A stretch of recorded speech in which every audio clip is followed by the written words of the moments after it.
उद्धवजी ठाकरेंना यांच्यावर आरोप करण्यातच आपला वेळ घालवला। अरे किती दिवस सरकार होतं त्यांचं? 2-2.5 वर्ष। त्यातले 2 वर्ष तर कोविडमध्ये होतं। 2 वर्ष कोविडमध्ये असताना आता या हिंदुस्थानात सगळ्यात टॉप मुख्यमंत्री म्हणून त्यांचं नाव आलं। टॉप मध्ये नाव त्यांचं आलं। हे नाही लक्षात येत तुम्हाला? हे लक्षात येत नाही? आणि तुम्ही पंतप्रधान निधी घेऊन व्हेंटिलेटर कोणते बोगस पाठवले ते नाही कळत तुम्हाला? आम्ही ना सक्षम, आम्हाला गरज नाही। आमचे सेना काफी आहे, सेनापतीची गरज नाही आम्हाला।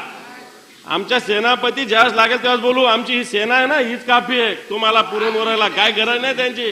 ज्यावेळेस योग्य वेळ असेल त्यावेळेस आणू त्यांना। आता आम्हीच काफी तुम्हाला लढायला। हे पा जे आहे ते आहे। तुम्ही कोणाच्या मागे ईडी लावून हे लावून लोकांना घेऊन जाता, त्याला आम्ही काय करणार नाही। परंतु सभापती महोदय ललित पाटील हा शिवसेनेचा उद्धवजी ठाकरे साहेबांच्या पक्षाचा शहर अध्यक्ष होता। चुकीचं आहे, साफ चुकीचं आहे, साफ चुकीचं आहे। माझं चॅलेंज आहे, ललित पाटील शिवसेनेत होता, दादा भुसे जे मंत्री त्यांच्या सोबत होता आणि त्यांच्या सोबतच गेलेला आहे। काय स्थिती आहे नागपूरची? काय स्थिती आहे विदर्भाची? या महाराष्ट्रामध्ये सगळ्यात जास्त कायदा सुव्यवस्थेचा प्रश्न कुठे आहे? विदर्भात आहे। या नागपूरमध्ये महिलावर अत्याचार कुठे सगळ्यात जास्त? या नागपूरमध्ये खून कुठं पडतात सगळ्यात जास्त? या नागपूरमध्ये सगळ्यात जास्त ड्रग्सचा व्यवसाय कुठं होतो? या नागपूरमध्ये। हा विदर्भाचा विषय नाही आहे। विदर्भाची तरुण पिढी व्यसनाधीनतेकडे वळते, इथले होम मिनिस्टर आहे या नागपूरचे। हा विषय विदर्भाचा नाही आहे। आणि म्हणून मला असं वाटतं हा सुद्धा विषय घेऊन आम्ही या सगळ्या आपल्या समोर वेगवेगळ्या पद्धतीनं भूमिका मांडण्याचा प्रयत्न करतोय। सभापती महोदय, मागच्या सगळ्या वर्ष 6 महिन्याचा जर विचार केला तर हे सरकार कशा पद्धतीनं काम करतं याचे दाखले जर आपल्याला दिले सभापती महोदय, नुसत्या घोषणाबाज हे सरकार आहे। घोषणा केलं जातं, परंतु या सरकारमधील वेगवेगळ्या मंत्र्यांचे वेगवेगळे प्रताप जर कधी बघितले तर मला असं वाटतं हे सरकार टक्केवारीचं सरकार, भ्रष्टाचारी सरकार या महाराष्ट्रात काम करतं। जनतेच्या हिताच्या कोणत्याही घोषणा, कोणती गोष्ट हे सरकार सभापती महोदय करत नाही। अनेक विषयावर चर्चा आहे, कारण आपण अंतिम आठवडा या सगळ्या विषयामध्ये अंतिम आठवड्यावर चर्चा करत असताना अनेक महत्वाचे विषय सभापती महोदय या सगळ्या प्रस्तावात आहे। या महाराष्ट्राची आरोग्य व्यवस्था विषय, नागपूरमध्ये किती लोक मेले नागपूरच्या हॉस्पिटलमध्ये, हा विदर्भाचा विषय नाही आहे। नागपूरचा जो हॉस्पिटल आहे, प्रवीण दटके जे सन्मान्य साहेब यांनीच 25 चर्चा उपस्थित केली, यांनीच नागपूर महापालिकेच्या भ्रष्टाचाराची चर्चा उपस्थित केली, यांनीच नागपूरच्या हॉस्पिटलची चर्चा उपस्थित केली। ते विरोधी पक्षात आहे का? सत्ताधारी पक्षाचेच आमदार याच्यावर चर्चा उपस्थित करतात। याचा अर्थ या नागपूरमध्ये आणि या विदर्भामध्ये काय स्थिती झालेली सभापती महोदय, हे सगळं याच्यातून सभापती महोदय आपल्या समोर येत असतं।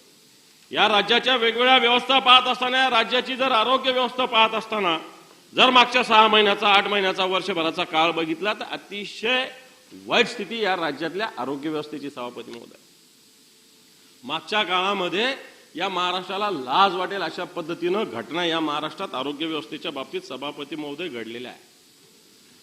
मग नांदेड असेल, मग नागपूर असेल, मग संभाजीनगर असेल, कोल्हापूर असेल, ठाणे असेल, ठाण्याचा कळवा असेल, या ठिकाणी किती लोकांचे जीव गेले? या ठिकाणी औषधोपचाराअभावी, डॉक्टरांच्या अभावी किती लोकांचे जीव गेले? या नागपूरचं जे हॉस्पिटल आहे गव्हर्नमेंटचं, या ठिकाणी हॉस्पिटलमध्ये अजूनही औषध खरेदी नाही सभापती महोदय। औषध खरेदी नाही। मागच्या वर्षी हापकिनला नोंद केली, हापकिनला पैसे पाठवले, हापकिनने अजून खरेदी करून दिली नाही। हापकिनचा दोष हे सांगतात, परंतु हापकिनला पूर्ण पैसे अजून सरकारने दिलेले नाही। या वर्षी नव्यानं मंडळ स्थापन केलं, अजूनही मागणी नोंदवली तरी अजूनही त्यांच्याकडून औषध येत नाही। जे काही डीपीसीच्या माध्यमातून सरकारच्या वतीनं जे येतं 30% 40% खर्च करण्याचा अधिकार डीनला आहे, त्याच्यातून मोठ्या मुश्किलीनं सभापती महोदय या नागपूरच्या हॉस्पिटलमध्ये सुद्धा औषधं खरेदी केली जातात। मी नागपूर एक उदाहरण सांगतो, परंतु ओव्हरऑल महाराष्ट्राची ही स्थिती आहे। आरोग्य विभागामध्ये 2 विभाग येतात, वैद्यकीय शिक्षण विभाग येतो आणि आरोग्य विभाग येतो। पण या दोन्हीची जर स्थिती बघितली तर या महाराष्ट्राची जनता सलाईनवर आहे अशा प्रकारची स्थिती आहे। या महाराष्ट्रातील जनतेला सरकार मोठ्या घोषणा करतं, 5 लाखामध्ये मोफत उपचार। माझं चॅलेंज आहे की कोणत्याही दवाखान्यात जाऊन 5 लाखापर्यंत मोफत उपचार झाले एखादं उदाहरण या महाराष्ट्रात दाखवा।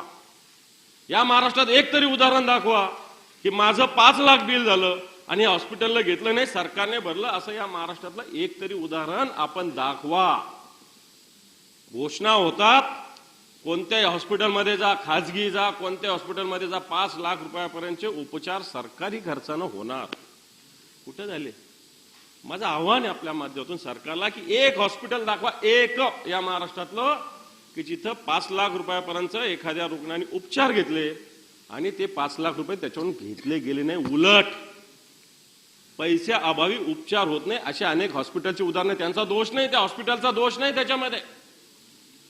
परंतु ज्या पद्धतीने या महाराष्ट्रातील जनतेचं आरोग्याची परिस्थिती आहे, मग ससूनमध्ये काय होतंय, संभाळण्याच्या घाटीमध्ये काय होतं, पिंपरी चिंचवडच्या जीएमसी मध्ये काय होतं, या सगळ्या हॉस्पिटलचा जर विचार केला गव्हर्नमेंटच्या, तर मला असं वाटतं सरकारने जी काही आरोग्य व्यवस्था उभी केलेली आहे, हिचं कोणत्याही प्रकारे या सगळ्या व्यवस्थेमध्ये सरकारचं लक्ष नाही, अशा प्रकारची स्थिती आहे. आज महात्मा ज्योतिबा फुले योजना, सभापती महोदय, या सगळ्या योजना जर त्या हॉस्पिटलला द्यायची असेल ना, तर आपण सरकारकडे सरकारी अधिकारी जे बाबू बसलेले ना, 1 लाख रुपये पर बेड द्यावे लागतात. 1 लाख रुपये, मी जबाबदारीने आरोप करतोय. 1 लाख रुपये पर बेड जे हॉस्पिटल देईल, तेच हॉस्पिटल महात्मा ज्योतिबा फुले योजनेमध्ये येतं. मग या हॉस्पिटलला किमान 30 पासून 60 जागा करता येतात. मी अनेक हॉस्पिटल दाखवते, अनेक डॉक्टर सांगेल की जर महात्मा ज्योतिबा फुले योजनेमध्ये हॉस्पिटल घ्यायचं असेल तर भाऊ, मी जबाबदारीने बोलतोय, 1 लाख रुपये पर बेड घेतले जातात. कोण घेतात मला माहिती नाहीये. ज्या ज्या हॉस्पिटलला महात्मा ज्योतिबा फुलेचे प्रस्ताव अजूनही धुळखात पडलेले आहेत, लगेच खुलासे येतील आम्ही एवढे दिले तेवढे दिले. परंतु ज्यांनी दिले त्यालाच दिले, ज्यांनी नाही दिले त्याला काहीच दिलं नाही. आणि म्हणून महात्मा ज्योतिबा फुले योजना जर लागू करायची असेल एखाद्या हॉस्पिटल, तर 1 लाख रुपये पर बेड घेतलं जातं. ही या महाराष्ट्राची दुर्दैवी स्थिती सभापती. सभापती महोदय, या महाराष्ट्रात 1200 वैद्यकीय अधिकाऱ्याचे समावेशन करण्यासाठी काय केलं? कोण ओएसडी आहे, कोणत्या मंत्र्याचे, किती जमा केले गेले? 1200 वैद्यकीय अधिकाऱ्याचं समावेशन करण्यासाठी सभापती महोदय, मला असं वाटतं मी या ठिकाणी काय भ्रष्टाचार झाला हे सांगत नाही, पण कोणत्या तरी एका मंत्र्याचा ओएसडी या सगळ्याच्या समावेशन करण्यासाठी या ओएसडीला भेटल्याशिवाय, त्याचं समाधान झाल्याशिवाय याचं समावेशन झालेलं नाही. ही आरोग्य खात्यातील मी स्थिती तुम्हाला सांगतोय. अनेक प्रताप या विभागामध्ये, या सगळ्या विभागात उपसंचालकाची पदं रिक्त ठेवलेली. का? आपल्याकडे अधिकारी नाहीये. चांगले अधिकारी कोपऱ्यात ठेवायचे आणि अशा या पदाची बोली लावायची. उपसंचालकाचे पद रिक्त या महाराष्ट्रात का रिक्त आहे, किती महिन्यांना रिक्त आहे, याची बोली लागली नाही का अजून? याचा लिलाव झाला नाही का अजून? याची बोली लागेल, याचा लिलाव लागेल, त्या दिवशी पद भरले जातील. तुम्ही आरोग्य व्यवस्थेविषयी बोलताना तर याचे उत्तर द्या आधी. 2 उपसंचालकाची भरती का नाही केली? किती दिवसांना रिक्त आहे? त्या कॅटेगरीचे लोक नाही आपल्याकडं. त्या कॅटेगरीचे लोक आपल्याकडे आहेत, पण नाही, ते साधे सरळ लोक आहेत. रुग्णाला देव मानणारे लोक आहेत. असे अधिकारी आहेत आपल्या महाराष्ट्रात, नाही असं मी म्हणणार नाही, पण ते आपल्या या आरोग्य खात्याला चालत नाही, कारण ते बोली नाही लावू शकत. आणि सरकार मोठ्या गोष्टी करतं आरोग्याच्या. मला असं वाटतं या सगळ्या विषयाचं उत्तर सरकारने देण्याची आवश्यकता आहे.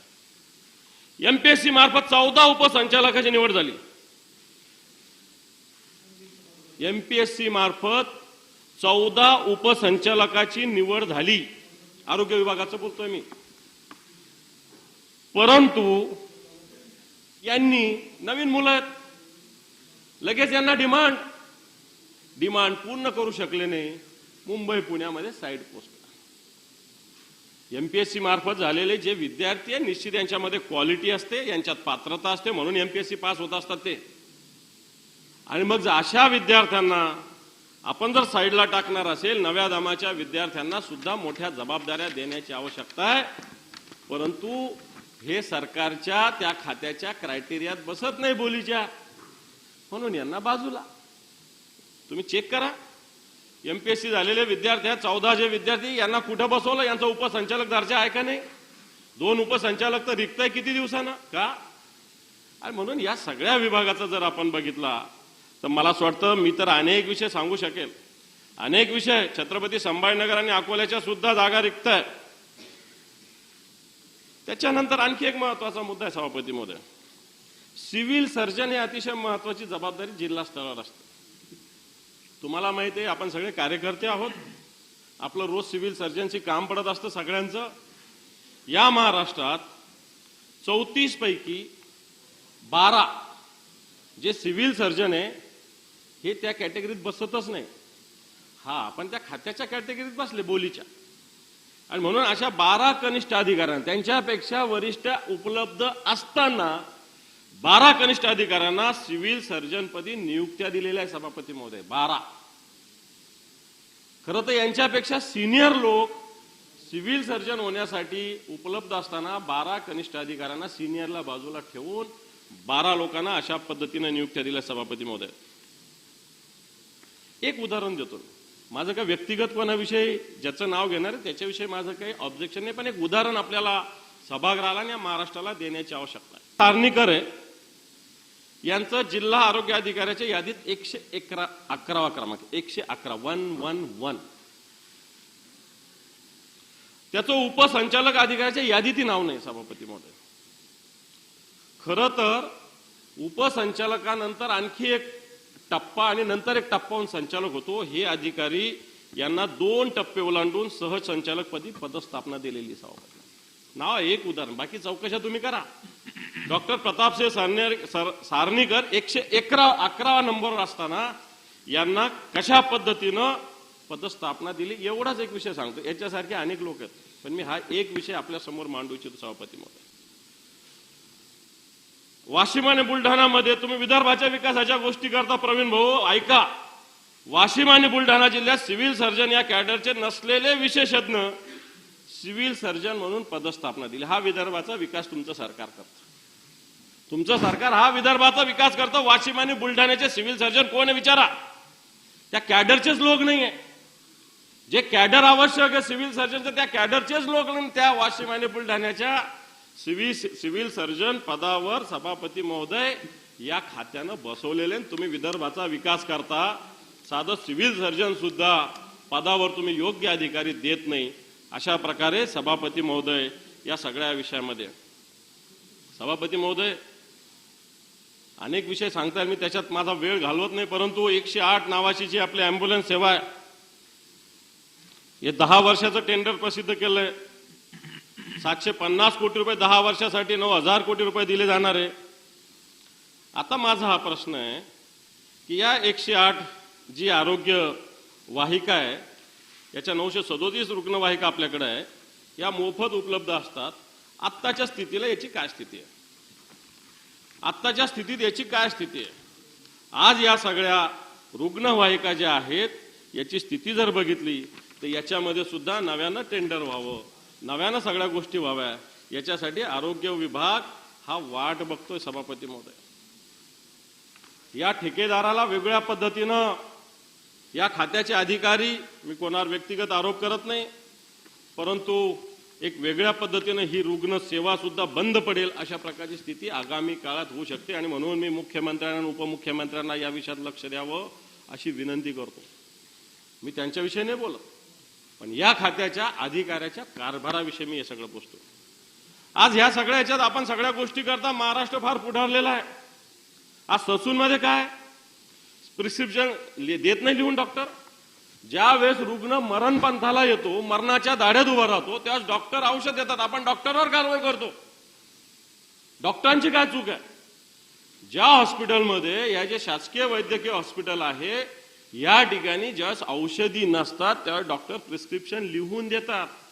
कोणताही डॉक्टर उघड्या डोळ्यानं त्याच्या हातात त्याच्या सोबत असलेल्या रुग्णाचं वाईट व्हावं असं कधी चिंतू शकत नाही. मला वाटतं हे तर आपल्याला कळतं.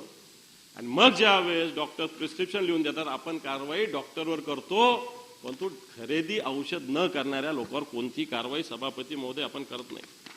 आणि मग सगळ्या हॉस्पिटलमध्ये, मी मागचं नांदेडचं उदाहरण मागे सभागृहात दिलं. एक भगिनी 70,000 रुपये तिला हॉस्पिटलमध्ये भरावं लागले. रात्री 9ला ऍडमिट केलं, 3ला तिचा जीव गेला, तिच्या बाळाचा जीव गेला. रात्री 3 वाजता ती टाहो फोडत होती, तिला इलाज मिळाला नाही. नांदेडमधील अर्धापूर तालुक्यातील ही भगिनी आहे, सामान्य गृहिणी आहे. 70,000 रुपये 6 तासात तिला औषधासाठी कुठून आणले असेल? तिनं काय काय विकलं सभापती महोदय, आपले दागदागिने जे किडूक मिडूक ज्याला म्हणता येईल आपल्या ग्रामीण भाषेत, असे विकून तिनं औषधी खरेदी केली. पण तो तिच्या बाळाचा जीव वाचू शकतो. याला का? जर हेच औषधं जर हॉस्पिटलमध्ये उपलब्ध असतात तर मला असं वाटतं तिच्या बाळाचा जीव वाचू शकला असता. हे पाप कुठं फेडणार आहे सरकार? हे सरकार हे पाप कुठं फेडणार आहे? एका साध्या लहान मुलाचा जीव जातो, ती भगिनीत टाहो पडून आजही रडते. वाटतं तिचा शाप या सरकारला लागेल. 70,000 रुपयाचं औषध त्या भगिनीला खरेदी करावं लागलं. तिनं तिचं सोनं नाणं, माहेरचं सासरचं जेवढं असेल तेवढं विकून औषध आणली, पण तिचं बाळ वाचू शकलं नाही सभापती. एकेका वॉर्मरमध्ये 4-4 मुलं झोपवले जातात. नवीन झालेले नवजात बालक एकेका वॉर्मरमध्ये 2-2, एक वाकडं, एक ह्या बाजूनं, एक ह्या बाजूनं. आणि ही यांची आरोग्य व्यवस्था आहे? ही या राज्याची आरोग्य व्यवस्था आहे? आणि मग जर अशा पद्धतीने सरकार वागत असेल तर मला असं वाटतं सरकार नुसत्या मोठ्या गोष्टी करतंय सभापती महोदय. या सगळ्या विषय होत असताना मी या विषयात नंतर येईल. ससून हॉस्पिटलमध्ये काय काय झालं, त्या ललित पाटीलनं काय काय केलं, त्याला त्या तिथल्या टीमनी काय काय मदत केली, हा विषय मी नंतर बोलेल. पण आताच्या घडीला अशा पद्धतीने या महाराष्ट्राची आरोग्य व्यवस्था मरणपंथाला लागलेली आहे. याच्याविषयी चर्चा करा. याच्याविषयी चर्चा करा. नुसतं विरोधी पक्षाला बोलायचं, स्वतःच्या जबाबदाऱ्या ओळखा. पण मला असं वाटतं स्वतःच्या जबाबदाऱ्यांना ओळखता हे सरकार, या सरकारचे मंत्री बेमुरवतपणे काम करतात आणि नुसते विरोधी पक्षाला, उद्धवजी ठाकरेंना यांच्यावर आरोप करण्यातच आपला वेळ घालवतात. अरे किती दिवस सरकार होतं त्यांचं? 2-2.5 वर्ष. त्यातले 2 वर्ष तर कोविडमध्ये होतं. 2 वर्ष कोविडमध्ये असताना आता या हिंदुस्थानात सगळ्यात टॉप मुख्यमंत्री म्हणून त्यांचं नाव आलं. टॉप मध्ये नाव त्यांचं आलं. हे नाही लक्षात येत तुम्हाला? हे लक्षात येत नाही. आणि तुम्ही पंतप्रधान निधी घेऊन व्हेंटिलेटर कोणते बोगस पाठवले ते नाही कळत तुम्हाला? ती आरोग्य व्यवस्था तुम्हाला कळत नाही? फुटलेले तुटलेले बोगस व्हेंटिलेटर पाठवले पंतप्रधान सहाय्यता निधून, त्याचं नाही वाटलं तुम्हाला काही? अरे कोविडच्या काळात टॉप 5 मुख्यमंत्री म्हणून उद्धवजी ठाकरेंचं नाव आलंय. आरोग्य व्यवस्था तर त्या काळात होती सभापती महोदय. नाही यायचं त्यांना, काय करायचं तुम्हाला? आम्ही आहे ना सक्षम. आम्हाला गरज नाही. आमचे सेना काफी आहे. सेनापतीची गरज नाही आम्हाला. आमच्या सेनापती ज्यावेळेस लागेल त्यावेळेस बोलू. आमची ही सेना आहे ना, हीच काफी आहे तुम्हाला पुरून उरायला. काय गरज नाही त्यांची. ज्यावेळेस योग्य वेळ असेल त्यावेळेस आणू त्यांना. आता आम्हीच काफी तुम्हाला लढायला.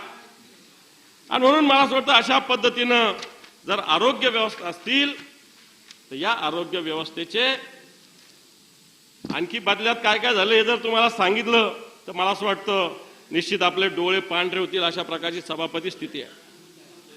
सभापती महोदय, या महाराष्ट्रात मागच्या कित्येक वर्षानं निवडणुका नाही, 2-2.5 वर्षानं निवडणुका नाही. महानगरपालिका, नगरपालिका असतील जिथं प्रशासक आहे मनमानी पद्धतीनं काम करतात. सरकार त्याला सहकार्य करतंय. वेगवेगळ्या महानगरपालिकेचा कामकाज बघितलं, मुंबईचा कामकाज बघितलं, मुंबईचे लोक याच्यावर निश्चित आमचे बोलणार आहे. पण आज मुंबई महापालिकेत सुद्धा लूट चालू आहे. प्रदूषणाचा प्रश्न निर्माण झालेला आहे. वेगवेगळ्या पद्धतीनं नगर विकासमध्ये सल्लागार समित्या वेगळ्या ठिकाणी नेमल्या जातात. मग MMRDA मध्ये, महामेट्रोमध्ये, MSRDC मध्ये, सिडको मध्ये, म्हाडामध्ये सरकारी अधिकारी कशासाठी? जे अधिकारी मोठे मोठे चांगले आपले अभ्यासक अधिकारी, आपल्या महाराष्ट्राला अभिमान वाटावा असे अधिकारी या महाराष्ट्रात आहेत. परंतु असं असताना कित्येक ठिकाणी वेगवेगळ्या खाजगी संस्था नेमल्या जातात. सभापती महोदय, एक सिडकोचा माझ्याकडे विषय आहे. या सिडकोचे घर विकण्यासाठी 1 लाख रुपयाप्रमाणे तब्बल 699 कोटी रुपये एका एजन्सीला दिले सभापतीमध्ये. या एजन्सीचं नाव आहे मे होलिओस मीडियम बाजार प्रायव्हेट लिमिटेड व मे थ्रोटेन डिझाईन प्रायव्हेट लिमिटेड. कशासाठी? 67,000 घराची विक्री करण्यासाठी या एजन्स्या सरकारने नेमल्या. आणि त्याला किती दिले? 699 कोटी रुपये. त्यातले 128 कोटी रुपये सरकारने आधीच दिले. मग अधिकारी काय काम करणार? घर विकण्याचं काम एखादी एजन्सी करणार का सिडको करणार?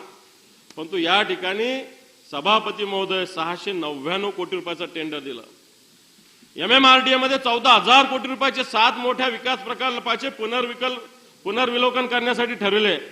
या मोठ्या प्रकल्पातील अनेक छोट्याचे कामाचे कंत्राटी वाटण्यात आलेले सभापती महोदय 14,000 कोटी रुपयाचे. या सगळ्या विषयात मी फार डिटेलमध्ये जात नाही, पण अशा पद्धतीनं पुन्हा प्रदूषण नियंत्रण मंडळामध्ये stoop consultant private limited company जिला 33.89 कोटी रुपये दिले. प्रदूषण रोखण्यासाठी सांडपाणी प्रकल्पावर प्रक्रिया करण्यासाठी सल्लागार म्हणून नियुक्त. म्हणजे अधिकारी काय करतात? अशा पद्धतीनं वेगवेगळ्या पद्धतीनं जर विचार केला सभापती महोदय, तर हे सरकार या महानगरपालिकेला स्वतःच्या बटीक या सरकारने बनवलेलं आहे. आणि म्हणून आज मुंबई महापालिकेची चौकशी व्हावी, नागपूरची व्हावी. नागपूरचं काय स्थिती? नागपूरला पूर आला, पाऊस आला, नागपूर सगळं डुबलं होतं. स्वतः राज्याचे उपमुख्यमंत्री देवेंद्र फडणवीसचा मतदारसंघ, इथं छातीपर्यंत गळ्यापर्यंत पाणी साचलं होतं का नाही? साचलं होतं का नाही जरा सांगा? साचलं होतं. मी स्वतः गेलो होतो तिथे. स्वतः देवेंद्रजी फडणवीसाचा मतदारसंघ, पाऊस आला, अतिशय कमी पाऊस आला. मुंबईत त्याच्यापेक्षा 4 पट पाऊस येतो. 4 तासात पाण्याचा निचरा होतो. मुंबईला नाव ठेवलं जातं, पण नागपूर महानगरपालिकेत गळागळाभर पाणी जमा होतं. लोकांचे संसार डुबतात. याच्याविषयी कोणी आवाज उठवत नाही, याच्याविषयी कोणी बोलत नाही. स्वतः देवेंद्र फडणवीसाच्या मतदारसंघामध्ये मी वेगवेगळ्या ठिकाणी गेलो होतो. 4-5 कॉलन्यामध्ये, मोठ्या मोठ्या कॉलन्यामध्ये सुधीर भाऊ गळाभर पाणी होतं. सगळा संसार डुबला होता, पहिला मजला. आणि मग मला असं वाटतं नागपूर महापालिकेच्या भ्रष्टाचाराविषयी आम्ही नाही बोललो. प्रवीण दटके महापौर राहिलेले या महापालिकेचे, यांनीच विषय काढले अनेक. महापौर हो, नागपूर महापालिकेचे घोटाळे अनेक आहेत. अनधिकृत बांधकामाचे, वाहन खरेदीमध्ये अनियमितता आहे, सामान्य प्रशासन विभागातील अनियमितता आहे, त्याच्यानंतर कर्मचाऱ्याचा बँक घोटाळा आहे नागपूर महापालिकेत. मला असं वाटतं या नागपूर महापालिका सुद्धा ज्या पद्धतीनं नुसती मोठी महापालिका, परंतु मला असं वाटतं या महापालिकेतील भ्रष्टाचाराची सुद्धा चौकशी होण्याची आवश्यकता आहे. हे भ्रष्टाचार आम्ही नाही, तुम्हीच मांडले, याच अधिवेशनात मांडले. ठाणे महापालिका काय याचं? मुंबई महापालिका मुंबईवाला, ठाणे महापालिकेचं काय? ठाणे महापालिकेचे सभापती महोदय, एक परवा एका वर्तमानपत्रात बातमी आली होती. सामना नव्हता, दुसरा पेपर होता. पेन्सिलनं त्याच्यावर नोट केली जाते. ठाणे महापालिकेत पेन्सिलनं ती फाईल जमते. सगळी साईल झाल्यावर मग ती पेन्सिलची नोट मिटवली जाते. आरटीओत कसं होतं, एजंटचं नाव लिहिलं जातं, तशा पद्धतीनं ठाणे महापालिकेमध्ये तर स्वतः मुख्यमंत्र्याच्या मतदारसंघात अनधिकृत बांधकामाचा तर पेव फुटलेला सभापती महोदय. अनधिकृत बांधकाम, एखाद्याने झोपडी बांधली, छोटंसं घर बांधलं, मी समजू शकतो. परंतु 10 मजल्याची परवानगी असताना 15 मजले, 15 मजले असताना 20 मजले, 20 मजले असताना 25 मजले, या ठाण्यामध्ये सभापती महोदय आताच्या घडीला घडतंय. आणि म्हणून ठाणे असेल, पिंपरी चिंचवड असेल, पिंपरी चिंचवडचा तर विषय आता समोर आलेला आहे. पिंपरी चिंचवडच्या त्या स्टँडिंग कमिटीच्या चेअरमनला भारतीय जनता पार्टीच्या स्टँडिंग कमिटीच्या चेअरमनच्या दालनामध्ये अँटी करप्शनने अटक केलं सभापती महोदय. पिंपरी चिंचवडचा भारतीय जनता पार्टीचा स्टँडिंग कमिटीचा चेअरमन जो भारतीय जनता पार्टीचा आहे, याला त्याच्या कमिटीच्या चेअरमनच्या चेंबरमध्ये अँटी करप्शनने अटक केलेलं आहे. आणि हे लोक भ्रष्टाचाराविषयी बोलतात. मुंबईचा चेअरमनवर सुद्धा भ्रष्टाचाराची कारवाई होती. तुम्ही त्याला पावन करून घेतलं. यशवंत जाधवांना पावन करून घेतलं तुम्ही. तुम्हाला आवडला, कारण तुम्हाला एखादा माणूस इकडे असल्यावर तो आरोपी वाटतो, तुमच्याकडे आल्यावर तो आरोपी वाटत नाही. मग भावना गवळी असतील, ठाण्याचे आणखी दुसरे आमदार असतील, अनेक आमदार असतील. तुमच्याकडे असले तर हे पवित्र आहे, आमच्याकडे असल्यावर हे अपवित्र आहे. सभापती महोदय, आता वेळ कमी आहे, परंतु पिंपरी महापालिकेत एक टीडीआरचा सुद्धा मोठा विषय आलेला आहे. सचिन भाऊ याच्यामध्ये विषय मांडतील. मुंबईमध्ये सार्वजनिक शौचालयाच्या निविदेचा सुद्धा मोठा विषय. या सगळे विषय जर बघितले तर आज मुंबई महापालिका असेल, ठाणे महापालिका असेल, नुसत्या मुंबई महापालिकेवर आपण बोलता, ठाणे असेल, पुणे असेल, नागपूर असेल, या सगळ्या पुण्या महापालिकेमध्ये सुद्धा जवळपास वेगवेगळ्या पद्धतीनं जे स्मार्ट सिटीमध्ये ज्या गोष्टी चालू आहे, आम्ही नाही, भारतीय जनता पार्टीच्या नेत्याचं पत्र आहे. ठाणे महापालिकेच्या कारभाराविषयी आमचं पत्र नाही, संजय केळकर आपले विधानसभेचे सदस्य आहे, त्यांचं पत्र सभापती महोदय माझ्याकडे आहे. आणि म्हणून अशा पद्धतीनं या सगळ्या महापालिका सुद्धा स्वतःची प्रॉपर्टी असल्यासारखं हे सरकार वागतंय. आणि म्हणून मी आपल्याला आवाहन करतो, विनंती करतो की अशा सगळ्या विषयामध्ये सुद्धा हे सरकार झोपलेलं अशा प्रकारची स्थिती आहे. जेव्हा बियर आघाडी सरकार होतं, उद्धवजींचं सरकार होतं, तेव्हा बियर किराणा दुकानात विकलं जाणार म्हणून भारतीय जनता पार्टीनं मोठा आगडोंब उसळला होता महाराष्ट्रामध्ये, मोठा. ठीक आहे, ते धोरण झालं नाही. आता बियरचा महसूल वाढावा म्हणून काय केलं? बियरचा महसूल वाढावा म्हणून या सरकारने एक अभ्यासगट स्थापन केला आहे. 5 सदस्याची एक समिती नेमलेली आहे. हे सरकार बियरचा महसूल वाढवण्यासाठी वेगळ्या पद्धतीनं नवनवीन फॉर्म्युले आणतायत, हे चालतं. परंतु त्यावेळेस जेव्हा उद्धवजीचं सरकार होतं, महसूल वाढवण्यासाठीच अशा पण धोरण होतं, त्याला भारतीय जनता पार्टीने विरोध केला होता. म्हणजे याचा अर्थ हा दुटप्पीपणा आपल्या समोर मी या निमित्तानं मांडू इच्छितो. सभापती महोदय, विदर्भाचा विकास म्हणत असताना वर्धा, गडचिरोली या जिल्ह्यामध्ये दारूबंदी असताना खासगी बसमधून दारू व्यवसाय होतोय.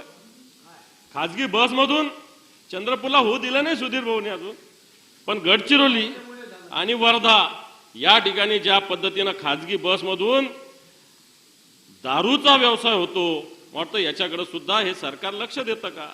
हा कायदा प्रश्न नाही का? या विषयाकडे सरकारचं का दुर्लक्ष आहे? आणि म्हणून या सगळ्या विषयात सुद्धा सरकार एका पद्धतीनं दुर्लक्ष करतंय, डोळे झाक करतंय. सभापती महोदय, हे सगळं करत असताना या सरकारचे जर अनेक विषय बघितले, दारूचे, ड्रग्सचे, हा महाराष्ट्र एक ड्रग्सचा मोठा एक राज्य झालं अशा प्रकारची सभापती महोदय स्थिती निर्माण झालेली आहे. हे सगळं सरकार हे काही सर्वसामान्य माणसाचं सरकार नाही. मी नगर विभागाविषयी बोलत असताना एक मुद्दा माझा राहिला पनवेलचा. या पनवेलमध्ये जवळपास एक गरीब लोकांची वस्ती आहे, ती उठवायचा एक सरकारचा प्रयत्न चालू आहे. ही गरीब लोकांची वस्ती उठवून या ठिकाणी बिल्डरांना एक मोठ्या पद्धतीने संधी द्यायची, अशा पद्धतीने एक पनवेलच्या विभागामध्ये एक मोठा प्रयत्न या सरकारचा सभापती महोदय चालू आहे. कारण या ठिकाणी सर्वसामान्य माणसं राहतात. मी निश्चित सरकारला याच्याविषयी सूचना करेल की या ठिकाणी पनवेलमध्ये ज्या पद्धतीने एक मोठ्या पद्धतीने एक 600 एकर जागेवर सर्वसामान्य माणूस राहत असताना त्याला उठवण्याचा प्रयत्न चालू आहे. हे सरकार अशा पद्धतीने प्रयत्न करतंय. पनवेल शहरामधील पटेल मोहल्ला आणि कच्छी मोहल्ला आहे, येथील झोपडपट्टी पुनर्वसन करण्यात येत असून या ठिकाणी महानगरपालिका कायद्याचं उल्लंघन करते. एका झोपडपट्टीला किती सांगितले? 23,54,000 पटेल मोहल्ल्याच्या आणि कच्छी मोहल्ल्याच्या. या ठिकाणी पंतप्रधान आवास योजने तर मंजुरी रद्द झाली, त्यामुळं हा रद्द झालेला प्रकल्प बळजबरीनं करण्याचा प्रयत्न सभापती महोदय होतोय. आणि म्हणून या ठिकाणच्या जे कोणी झोपडपट्टीत राहतात, पटेल मोहल्ला आणि कच्छी मोहल्ला, या ठिकाणी कोणत्या तरी बिल्डराला हाताशी धरून हे सरकार या बिल्डरांना, या सर्वसामान्य माणसाला रस्त्यावर आणू इच्छितं. हे इथली स्थिती नाही सभापती महोदय. मुंबईमध्ये तर सर्रास या गोष्टी चालू आहे. मुंबईमध्ये सर्रास या गोष्टी चालू असताना हे सरकार सर्वसामान्य माणसाचं लक्ष देणारं सरकार आहे असं म्हणतं, परंतु हे सरकार खऱ्या अर्थानं सर्वसामान्य माणसाचं नाही. सभापती महोदय, या सगळ्या मंत्रिमंडळातले जर मंत्री बघितले तर एकेकाचे प्रताप बघा. सभापती महोदय, माझ्याकडे एकेकाचे प्रताप आहेत. आज तुमचा अन्न व औषध प्रशासन मंत्री आहे. गुटख्याचे व्यवसाय मोठ्या प्रमाणावर या महाराष्ट्रात चालू आहे. मुंबई असेल, पुणे असेल, या ठिकाणी मोठ्या प्रमाणावर व्यवहार चालू आहे. गंभीर बाब सभापती महोदय, एफडीए खात्याच्या मार्फत एक पोलीस विभागात कार्यरत असलेले एक शिंदे नावाचे ओएसडी इथं नेमलेले, शिंदे नाव पण लिहून घ्या. हे ओएसडी काय काम करतात हा माझा प्रश्न आहे. सभागृहात बोलू नये सभापती महोदय असं कोणावर व्यक्तिगत, पण तुम्ही नाव घेतो. शिंदे नावाचे पोलीस विभागात असलेले ओएसडी एफडीए खात्याच्या विभागात ओएसडी आहेत. हे काय काम करतात हा माझा प्रश्न आहे. सभापती महोदय, या सगळ्या लोकांना वेगळं, याच्यात अन्य जर विषय बघितला, ह्या जे धंदे चालतात एफडीएच्या अर्कात, याच्यामध्ये ज्या पद्धतीने हे खातं वसुली करतंय सभापती महोदय, याच्यासाठी माणसं नेमले. पुणे विभागात कोण पांडे, मुंबई विभागात कोण भजनावडे, अंतिम निम्ने जोशी, तर सह आयुक्त सुरेश देशमुख करतात. हे धंदे चालू आहे सभापती महोदय सरकारमध्ये. आणि हे सरकार सर्वसामान्य माणसाचं सरकार आहे. हे सरकार सर्वसामान्य माणसाचं आहे. लोकांनी गुटखे खा, लोकांनी सुपारी खा, उघड उघड अशा पद्धतीनं प्रोत्साहन देतं. कारवाई कोणावर करतं? पानटपरीवर, प्रोडक्शनवाल्यावर करा ना, विकणाऱ्यावर करा ना. ट्रक भरून भरून आणतात, याला करा ना. परवा साखरीला एक भरलेला ट्रक पकडला, तिथल्या आमदाराच्या पतीचा फोन गेला सभापती महोदय. त्यांनी ट्रक पकडला त्या पीआयने म्हणून, आहेर नावाचा पीआय, माझ्या मते आहेर का काहीतरी नाव, एक मिलिटरी मधला अधिकारी.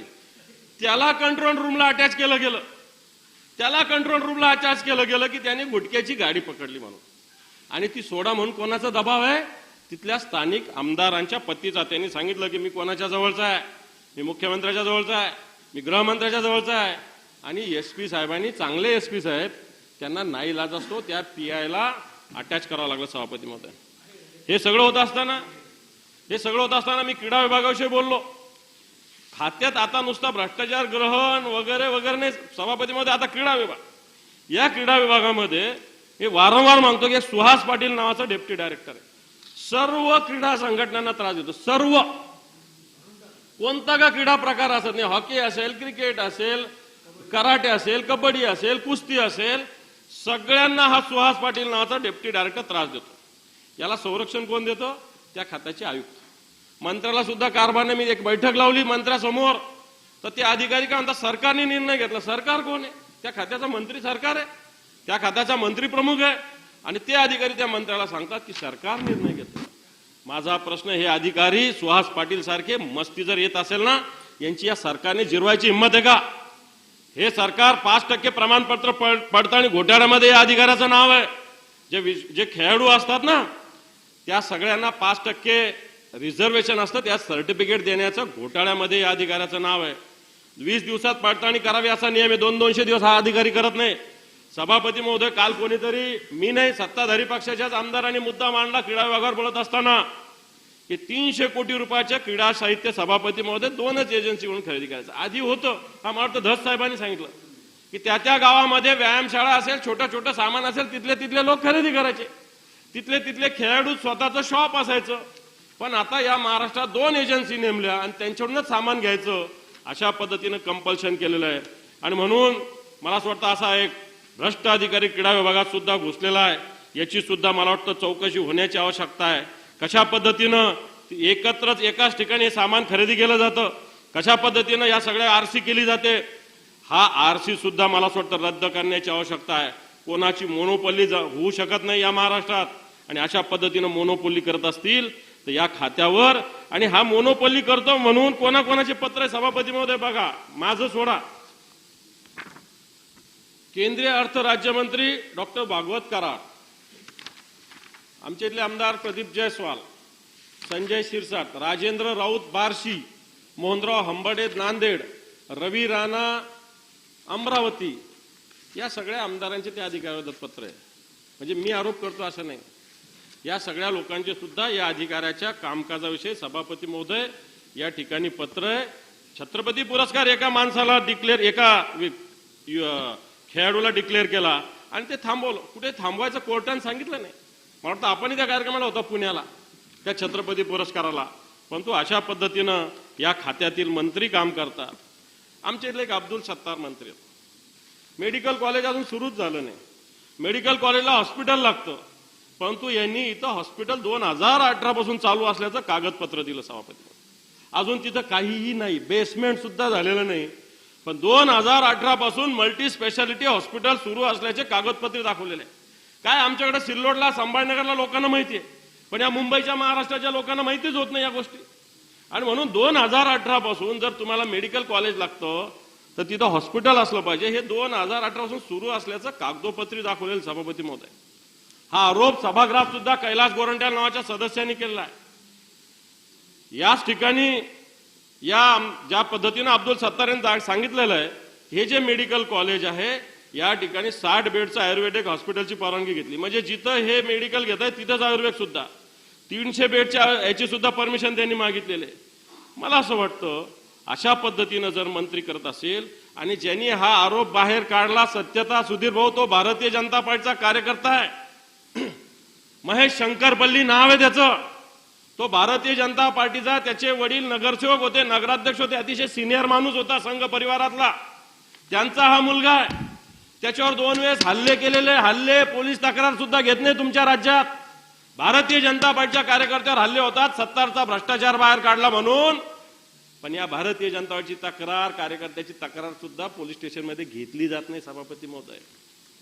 आणि आपण सांगता की अशा पद्धतीनं, मला असं वाटतं आपण विचारासाठी काम करणारे लोक आहोत का सत्तेसाठी, याचा सुद्धा विचार करण्याची वेळ सभापती महोदय आलेली आहे. अनेक विषय अब्दुल सत्तारांचे विषय सांगत गेले तर दिवस पूर्ण नाही एवढ्या पद्धतीनं विषय. पण मला सांगण्याचा मुद्दा हा की उद्या गव्हर्नमेंट मेडिकल कॉलेज, इथं जर खाजगी मेडिकल कॉलेज करायचं तर तिथं हॉस्पिटलच नाही आणि हॉस्पिटलच्या परवानग्या दाखवल्या जातात. नगरपालिका स्वतःची प्रॉपर्टी टाईप वापरल्या जातं. सुधीर भाऊ, भारतीय जनता पार्टीच्या कार्यालय चालू नये म्हणून त्याच्यासमोर कंपाऊंड वॉल मारला होता. पण भारतीय जनता पार्टीच्या कार्यकर्त्याची सुद्धा व्यथा तुमचा कोणताही माणूस ऐकत नाही, उभा सुद्धा करत नाही भारतीय जनता पार्टीच्या कार्यकर्त्याला. कारण तिथं अब्दुल सत्तार मंत्री आहेत, पण तिथले भारतीय जनता पार्टीचे कार्यकर्ते वेगवेगळ्याच्या भाजपच्या दारात जातात, पण त्याला कोणी आधार सुद्धा देत नाही. ही भारतीय जनता पार्टी आहे. जिथले जे जुने जाणते कार्यकर्ते त्याला सुद्धा दरवाजात उभा करत नाही. भारतीय जनता पार्टीच्या कार्यालयासमोर कंपाऊंड वॉल बांधली नगरपालिकेनं. बघा, सुरेश बनकर नावाचे तिथले भारतीय जनता पार्टीचे नेते आहेत, त्यांच्या कार्यालयासमोर. हे कोणी केलं बघा तुम्ही. नगरपालिकेचा वापर भारतीय जनता पार्टीचं कार्यालय बंद करण्यासाठी.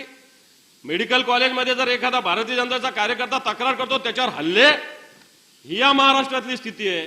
आणि कायदा सुव्यवस्थेवर बोलायचं नाही, अशा प्रकारचं जर तुम्ही सांगत असेल तर मला असं वाटतं चला बाकीच्या ठिकाणी हल्ले होतात, आमच्या शिवसैनिकावर होतात, शिवसैनिकावर खोटे गुन्हे दाखल केले जातात, पण हे भारतीय जनता पार्टीच्या कार्यकर्त्याशी सुद्धा होतंय.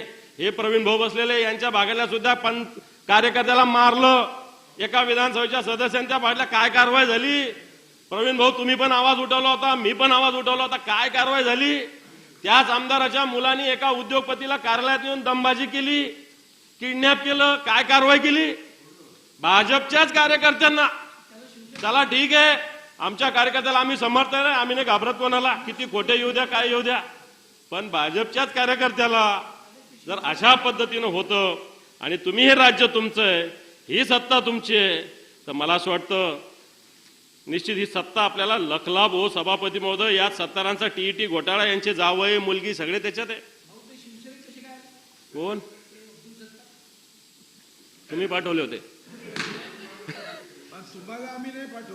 नाही नाही. आणि म्हणून अशा पद्धतीनं जर विचार केला सभापती महोदय तर एक एक मंत्र्याचे एक एक प्रताप इथं आहे, एक एक मंत्र्याचे एक एक प्रताप इथं. आणि म्हणून हे प्रताप जर बघितले तर खऱ्या अर्थाने सरकार कोणाचं आहे? अनेक विषय सांगता येतील, अनेक अनेक. मंगलप्रभात लोढा नावाचे मंत्री आहे, मुंबईत काय चालू आहे? कोणाच्या जमिनी घ्यायच्या? अनेक तक्रारी आजूबाजूच्या, ठाण्याच्या परिसर, कल्याण परिसर, भिवंडी परिसर. मंत्र्याकरता घेऊ शकतो मी. चला मागे घेतो, मागे घेतो, मागे घेतो. ठीक आहे. एक भारतीय जनता पार्टीचे नेते, मुंबईचे पालकमंत्री यांचं अनेक ठिकाणी महानगरपालिकेनं अनेक अवैध बांधकाम, त्याची विक्री चालू आहे आणि भारतीय जनता पार्टी उघड्या डोळ्याने सगळं बघतंय. हा माझा सभापती महोदय विषय आहे. सभापती महोदय, असं होत असताना एखादा सर्वसामान्य कार्यकर्ता बसला, त्यांनी काही गोष्टी केल्या तर मी समजू शकतो, परंतु महसूल विभागासारख्या विभागामध्ये सुद्धा काय चालू आहे बघितलं पाहिजे सभापती महोदय. हे तर लोक मोठे मोठे सगळे आहे, सातत्यानं वेगवेगळ्या पदावर राहिले, परंतु मी आरोग्य विभागाचं सांगितलं जवळपास तसंच सभापती महोदय महसूल विभागामध्ये. या महसूल विभागामध्ये तहसीलदार आणि एसडीएमच्या बदल्या झाल्या. मी खालच्या बदल्याने जिल्हा वाईज एजंट आहे, जिल्हा वाईज. मी नाव सांगू शकतो सुधीर भाऊ, महसूल विभागात जिल्हा वाईज एजंट आहे. या विभागाचे बदल्यासाठी महसूलमध्ये जिल्हा वाईज एजंट आहे. मी फार बाकी खालच्या पदावर जात नाही, परंतु एसडीएम आणि तहसीलदार यांच्या जर बदल्या बघितल्या सभापती महोदय तर एकेका 2-2 महिन्यात 3-3 बदल्या झालेल्या, 3-3. माझ्याकडं नाव आहे याचं. कोणत्या अधिकाऱ्याला व्यक्तिगत बोलावं का नाही बोलावं हा माझ्या मनात प्रश्न आहे, पण माझ्याकडं उपजिल्हाधिकारी संवर्गातील अधिकाऱ्याचं उदाहरण आहे, तहसीलदाराचे उदाहरण आहे. मला सांगा, या अधिकाऱ्यांच्या बदल्या गव्हर्नमेंटच्या वेबसाईटवर आल्या पाहिजे, पण मित्तल टॉवर मधून व्हॉट्सअपवर या याद्या येतात. मित्तल टॉवर महसूल विभागाच्या बदल्या. प्रवीण, नागपूरला बसून नाही कळणार, मुंबईत या, मित्तल टॉवर कळल. सुधीर भाऊ, प्रवीणला दाखवा मित्तल टॉवर. मित्तल टॉवर मधून बदल्या, व्हॉट्सअपवर बदल्या. अजूनही वेबसाईटवर येत नाही महसूल विभागाच्या. या महसूल विभागामध्ये ज्या ज्या बदल्या झालेल्या आहे, आरोग्य विभागासारखंच झालेलं आहे. उपजिल्हाधिकारी संवर्गातील 67, तहसीलदार संवर्गातील 64 अधिकारी अजूनही नियुक्तीच्या प्रतीक्षेत आहे. मग हे प्रतीक्षात का ठेवलेले आहे? अजून या खात्याच्या अधिकाऱ्यांना मंत्र्यांना भेटले नाही म्हणून प्रतीक्षेत आहे का? यांचं अजून काही झालं नाही का? आणि म्हणून मी अनेक अधिकाऱ्यांचं नाव सांगेल, प्रतीक्षेत असणारे सोडा, परंतु या सगळ्या याच्यात कित्येक अधिकारी असे आहेत की ज्यांची एकेका याच्यात 3-3 ठिकाणी बदली झाली. एक उर्मिला पाटील नावाच्या अधिकारी आहेत. या अहमदनगर, नंतर श्रीवर्धन, नंतर ठाणे. मनोज घोडे नियुक्तीच्या प्रतीक्षेत, नंतर वाशिम, नंतर नवी मुंबई. स्वप्नील तांगडे 5 ते 7, 10 मिनिटं जास्त. स्वप्नील तांगडे वसई, नंतर MMRDA, नंतर पुन्हा SRA. महेश सागर संभाजीनगर, नंतर आंबेजोगाई, नंतर ठाणे. दयाल सिंग संभाजीनगर, नंतर धाराशिव, नंतर ठाणे. जीवन देसाई लातूर, रायगड, नंतर रत्नागिरी. ज्योती पाटील सातारा, नंतर रायगड, नंतर सांगली. विजया बनकर नियुक्तीच्या पण भंडारा, नंतर नागपूर. अविनाश शिंदे MTDC पुणे, नंतर पुणे आणि नंतर पिंपरी चिंचवड. हे SDMचं, तहसीलदाराचं असंच सभापती महोदय. मी आता कोणाचे नाव वाचत नाही, परंतु 2-2 महिन्यात 3-3 बदल्या हे सरकार करतं. हे केलं पाहिजे की देवेंद्र फडणवीस मुख्यमंत्री असताना त्यांनी बदल्याच्या विषयी सुस्पष्ट चांगलं धोरण आणलं होतं. विभागीय आयुक्तांना हे अधिकार होते, सुधीर भाऊ, बरोबर आहे का नाही, मेजॉरिटीनं. परंतु आता अशा पद्धतीनं बदल्या होतात, अशा पद्धतीनं महसूल असेल, आरोग्य असेल, अशा प्रकारची स्थिती सभापती महोदय या ठिकाणी आहे. आणि म्हणून या सगळ्या विषयाचा विचार करत असताना आज या महाराष्ट्रात काय काय चालू आहे, कायदा सुव्यवस्थेचा जर विचार बोलायला गेले तर या महाराष्ट्रातली कायदा सुव्यवस्था ठीक आहे का? परवाच्या दिवशी जी घटना घडलेली आहे याच्यामध्ये ठाण्यामध्ये एक मुलगी, तिच्यावर गुन्हा अजूनही दाखल होत नाही. काल मी हा मुद्दा मांडलेला आहे 307चा, पण या 307 कलम असावं म्हणून. परंतु आजही या सगळ्या मुलीला न्याय हे सरकार देऊ शकले नाही. निश्चित कोर्टात जाऊन आम्ही न्याय मिळवल्याशिवाय राहणार नाही सभापतीमध्ये. आज ड्रगचे कारखाने या महाराष्ट्रामध्ये मोठ्या प्रमाणावर उभे आहे.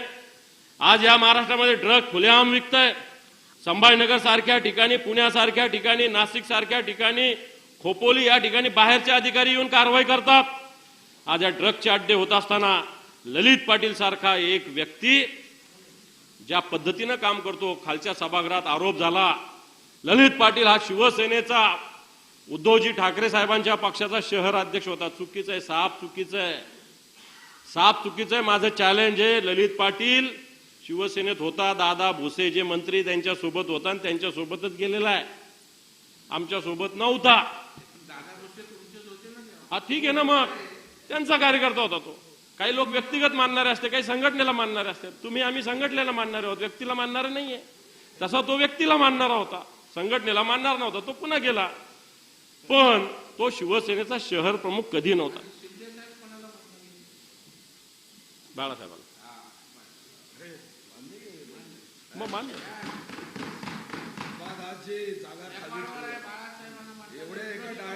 तुमच्यासाठी इकडे जागा खाली हा डायलॉग. मी चांगला आहे सभापती इथं, मी चांगला आहे इथं. सभापती महोदय, हे पा जे आहे ते आहे. तुम्ही कोणाच्या मागे ईडी लावून हे लावून लोकांना घेऊन जाता, त्याला आम्ही काय करणार नाही. परंतु सभापती महोदय, ललित पाटील हा जर विषय जर आपण घेतला तर ही व्यक्ती ज्या पद्धतीनं काम करत होती याचा अभ्यास करण्याची आवश्यकता आहे. आजही ललित पाटील या विषयावर कोणत्याही पद्धतीनं नीट कारवाई नाही आहे. आज ललित पाटील या हॉस्पिटलमध्ये जे ठाकूर आहे यांना वेगळ्या कारणानं ते कामावर येत नाही, त्यांच्या तिला बदल्याचा प्रश्न आहे. ललित पाटीलला पूर्णपणे मदत ठाकूरांनी केलेली आहे, त्याच्यावर सरकार कारवाई करत नाही. ललित पाटीलला मदत करणाऱ्याला फक्त 2 कॉन्स्टेबलला निलंबित केलं जातं. ते जेलचे अधीक्षक काय करतात? जे पुण्यामधल्या जेलचे अधीक्षकावर सुद्धा कारवाई होण्याची आवश्यकता आहे. कारण याच्यात जेलचे अधीक्षक महत्वाचे, ते काय कॉन्स्टेबल फक्त सोबत जात असतो फक्त. सोबत कोण देत असतो? तर जेलचा अधीक्षक देत असतो, जेलचे अधिकारी देत असतात. पण अजूनही या जेलच्या अधिकाऱ्यावर कोणतीही कारवाई नाही. तपासायला वेगळ्या रोगाला आला, झाला वेगळा रोग, ऍडमिट केलं तिसऱ्याच रोगासाठी. एखाद्या सर्वसामान्य माणसाला बेड सुद्धा मिळत नाही, त्या ससूनमध्ये खाली झोपावं लागतं काही ठिकाणी. आणि इथं या ललित पाटीलला 9 महिने चांगल्या पद्धतीनं सोय होती. आणि म्हणून अशा पद्धतीनं या ललित पाटील सारख्या प्रवृत्ती सुद्धा ठेचण्याची सभापती महोदय आज या महाराष्ट्रात गरज निर्माण झाली आहे. हे सगळं होत असताना ज्या पद्धतीने या महाराष्ट्रामध्ये संघटित गुन्हेगारी होते याच्याकडे सुद्धा लक्ष देण्याची आवश्यकता आहे. या महाराष्ट्रात दिवसा डवळ्या खून पडतायत, महिलावर अत्याचार होतात.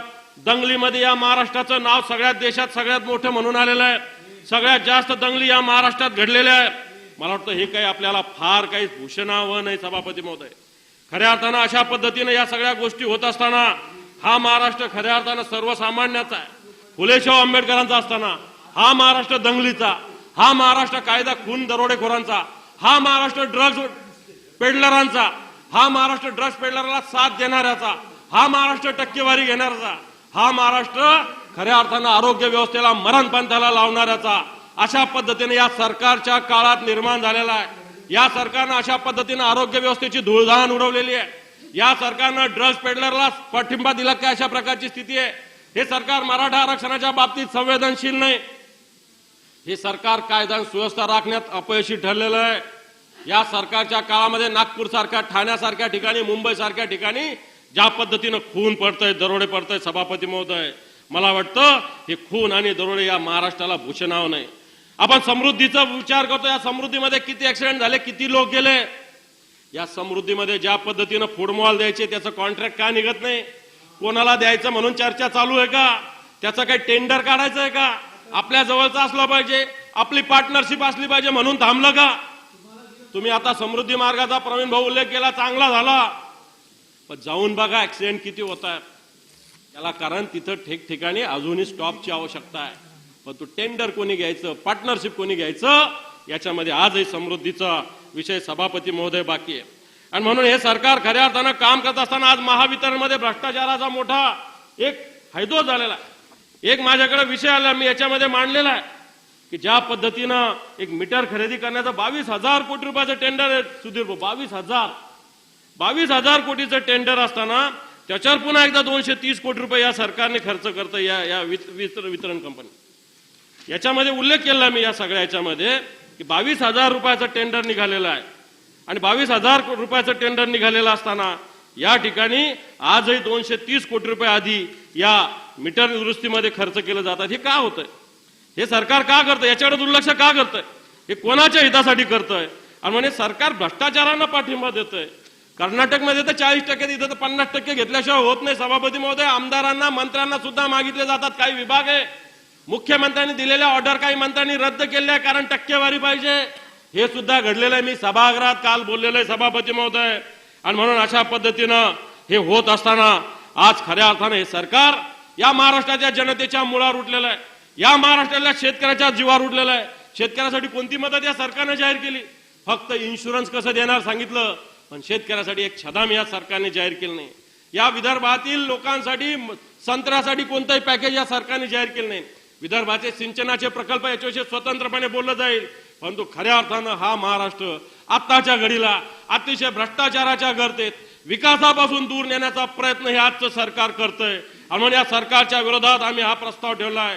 हा प्रस्ताव मला वाटतं या सभागृहात चर्चा व्हावी. आणि या सरकारचं अपयश, हे सरकार शेतकरी विरोधी, हे सरकार कायदा सुव्यवस्थेचं भक्षक, हे सरकार चोक्यांना टक्केवारीला प्रोत्साहन देणारं सरकार, हे सरकार खऱ्या अर्थाने या महाराष्ट्राच्या मुळावर उठलेलं आहे. आणि त्याचा निषेध मी या प्रस्तावाच्या माध्यमातून करतो आणि थांबतो. धन्यवाद सभापती महोदय.